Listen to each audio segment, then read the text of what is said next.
Nos emocionamos en su día cuando referimos las obras Vida y Milagros de Galileo Galilei en nuestros pasajes de la historia. El considerado padre de la ciencia moderna, también padre de la astronomía moderna y de la física moderna, ¿por qué no? Galileo Galilei, un fiel defensor del heliocentrismo, aquello que preconizó Nicolás Copérnico. Bueno, pues Galileo Galilei, que era un hombre huraño, hosco, de carácter en ocasiones agrio, se granjeó no pocos enemigos a causa de sus tesis científicas y sobre todo sus libros, en los que no reparaba en vilipendios hacia los que él consideraba sus adversarios. Nacido en 1564, fue sin embargo ya bien avanzada su edad, en 1623, cuando estalló la guerra entre heliocentristas, entre estos estaba Galileo Galilei, y geocentristas, básicamente la Iglesia y su milicia intelectual por entonces, la Compañía de Jesús.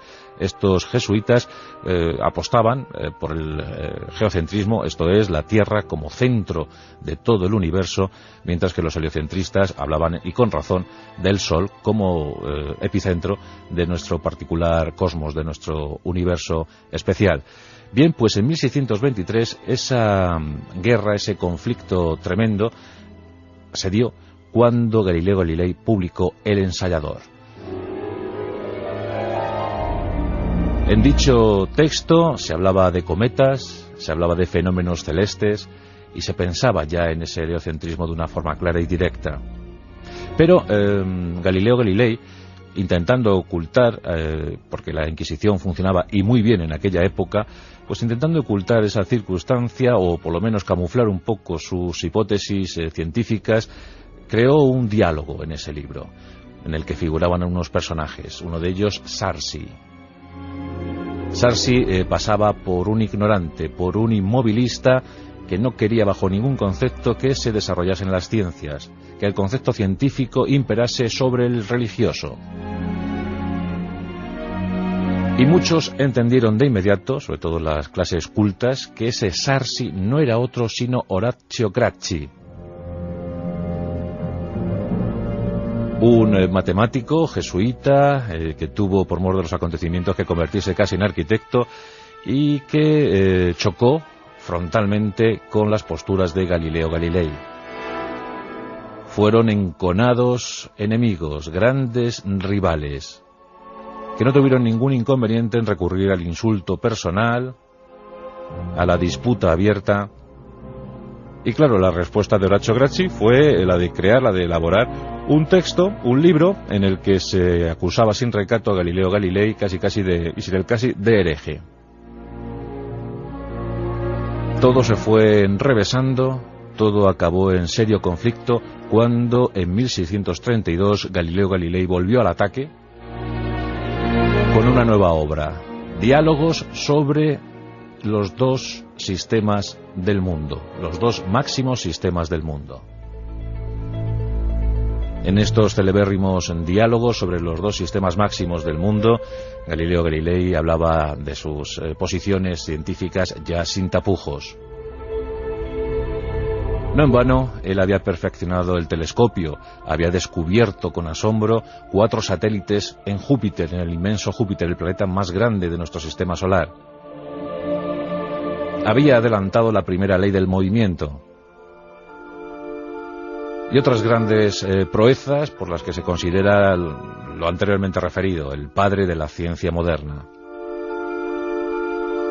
Por entonces Galileo Galilei estaba enfermo, digamos que en 1638 se quedó casi ciego. Y además aquejado de grandes dolores, de fuertes afecciones. Un hombre de vida, ya digo, difícil por su carácter, pero también un sufridor nato, que sobrellevaba el dolor como buenamente podía. La publicación en ese año de 1632 de los diálogos sobre los dos sistemas máximos del mundo supone que la Santa Inquisición tome cartas en el asunto y lleve a los tribunales a Galileo Galilei. Se le convoca en ese mismo año, pero por motivos de salud no pudo comparecer ante los jueces hasta principios de 1633. Como os podéis figurar, el máximo instigador, el que alentaba al tribunal, el que le asesoraba convenientemente, no era otro sino Orazio Gracchi. uno de los prebostes de la Compañía de Jesús. Y aquí se planteaba un terrible dilema para el propio Vaticano. El sumo pontífice, que por entonces se sentaba en el trono de San Pedro, era Urbano VIII. Y había sido un gran amigo de Galileo Galilei. Incluso había llegado a compartir algunas posiciones. Por tanto, Urbano VIII se encontraba en una dificilísima tesitura. Tenía que condenar a un amigo. Durante meses se sucedieron los interrogatorios. Y finalmente todo se dispuso para dictar sentencia. Bajo amenaza de tortura y de penas terribles, incluida la fatal, la pena capital, Galileo Galilei abjuró de sus creencias, obligado por la situación.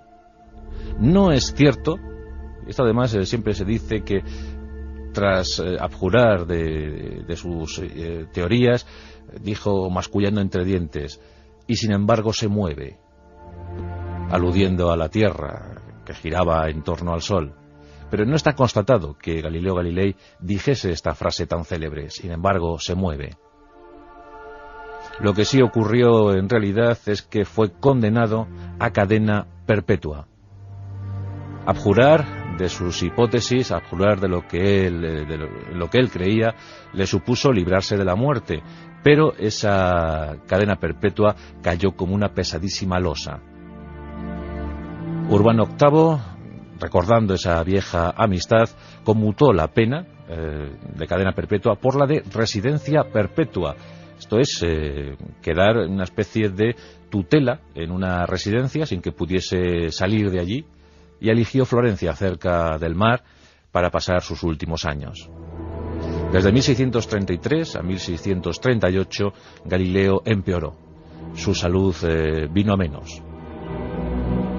Como os digo, en 1638 se quedó ciego, y aún así, rodeado de sus discípulos más queridos, prosiguió sus investigaciones, siguió manteniendo sus experimentos vivos y recurriendo, como siempre, al empirismo para demostrar lo que estaba ahí fuera. El 8 de enero de 1642, con 77 años de edad, Galileo Galilei fallecía. Su óbito sembró de pesar a los discípulos que rodeaban su cama en esa jornada triste. Pero no todos lloraron. Dicen que Horacio Grassi ese día estaba más contento de lo habitual y que incluso brindó con algunos leales. Era mucho más joven que Galileo, había nacido en 1580, tenía 16 años menos que el genio, pero finalmente no pudo concluir alguna de sus obras arquitectónicas encomendadas por el Vaticano y también falleció. Ambos personajes pasaron a la historia por distintos motivos y desde luego siempre nos acordaremos de Galileo Galilei. Una de esas disputas absurdas entre religión y ciencia que difícilmente consiguen ir de la mano en alguna ocasión, pero que en el siglo XVII esa guerra tremenda alcanzó quizá su máxima expresión con este juicio a Galileo Galilei. Ese libro hereje, diálogo sobre los dos sistemas máximos del mundo, se prohibió en buena parte de la cristiandad. Incluso el propio Descartes en Francia, aunque bien pudiera haberlo editado, dada su mentalidad crítica, pues optó por la prudencia y no lo hizo. Por eso ese tratado, ese diálogo sobre los dos sistemas máximos del mundo, pasa a la historia, a la cronología de los humanos, como uno de esos libros herejes imprescindibles para entender el impulso que adquirió la ciencia a raíz del siglo XVII, y sobre todo gracias a personajes como Galileo Galilei. Su testigo fue tomado por otros grandes como Isaac Newton, posteriormente Albert Einstein, Stephen Hawking y tantos que tanto beneficio nos han procurado. Aquellos que investigaron para sus semejantes y que entregaron su vida en aras de un mejor conocimiento del mundo que nos rodea. Y por supuesto, aunque él no lo dijese, nosotros aquí lo afirmamos, y sin embargo, se mueve. La rosa de los vientos en Onda Cero.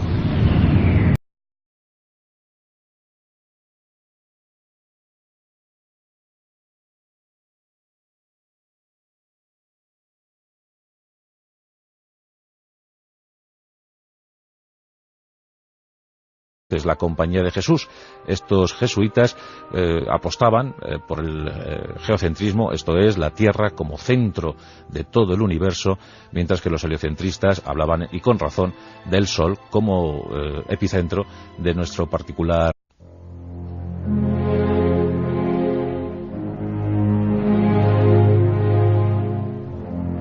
Nos emocionamos en su día cuando referimos las obras Vida y Milagros de Galileo Galilei en nuestros pasajes de la historia.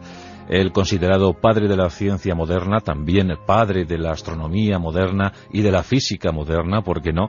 Galileo Galilei, un fiel defensor del heliocentrismo, aquello que preconizó Nicolás Copérnico.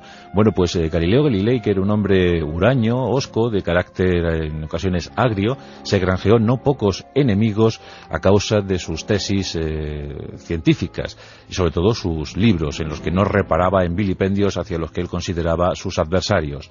Nacido en 1564, fue sin embargo ya bien avanzada su edad, en 1623, cuando estalló la guerra entre heliocentristas, entre estos estaba Galileo Galilei, y geocentristas, básicamente la Iglesia y su milicia intelectual por entonces.